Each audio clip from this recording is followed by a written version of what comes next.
this year's Baja 1000 was a very tight race. Team K had brought down some good guys, good racers, formerly Honda racers, and they put together a good effort. They knew the level of effort that we had, and they knew what they were up against, and so the competition had to put together a good effort to give us a good fight.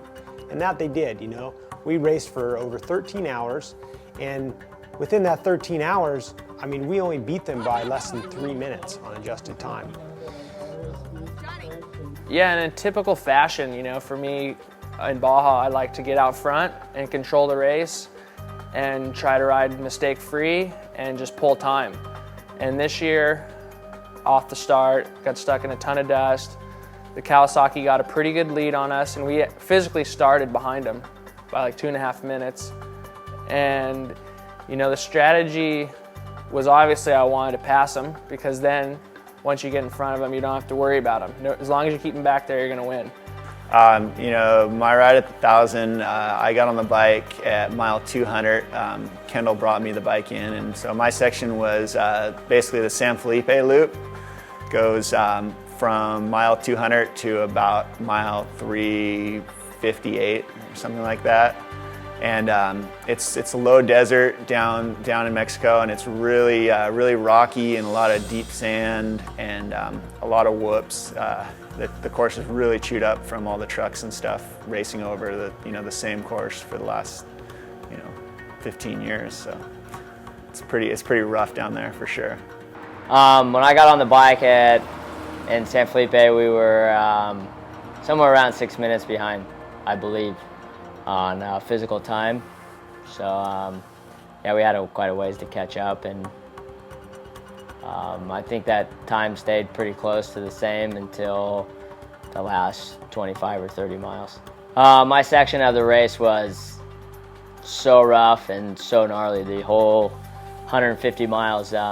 The first part of San Felipe, I got on the bike, and it was 30 miles of pure sand whoops and rocks for 30 straight miles, and then after that we had a pit, and then I had to go up the sand wash, which is also pretty sketchy because you can't see the rocks, and it's pretty rough in some spots, and then more whoops and another sand wash, and then out behind Mike's was really hard on your hands and choppy and a lot of G-outs and stuff. And you know, my whole section was my thoughts going in were just to ride smart, keep it on 2 wheels, and that was my biggest obstacle, just trying to stay on 2 wheels and stay consistent and try to charge the whole 150 miles.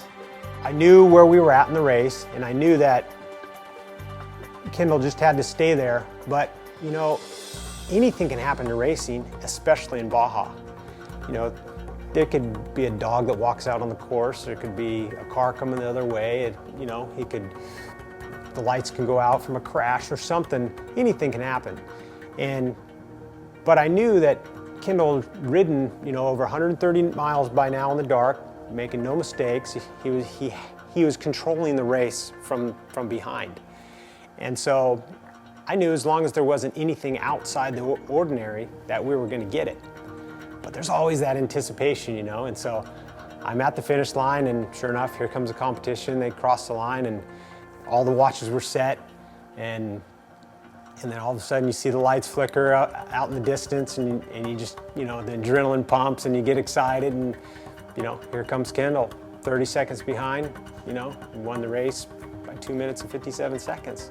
So it was amazing, it was exhilarating, it was great for me because all the trials that I had to go through getting to that point, the whole year, setting up the effort, getting all the pits in place, getting the riders on their sections, you know, going through an injury, being injured for the last 2 weeks, and just having that sweet success at the end of our bike finishing first and taking that number back from those guys. That was ultimate for the year for me.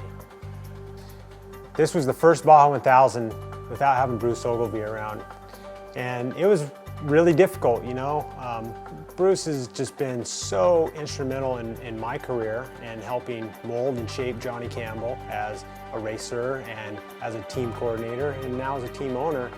And without him here, you know, it was tough because, yeah, we go, okay, we did it for Bruce, but at the same time, I wish, you know, he could have been right there next to me at the finish line. And, but we, you know, we just want to keep his legacy going. And that's part of what drives JCR is the spirit that Bruce left with us to do that.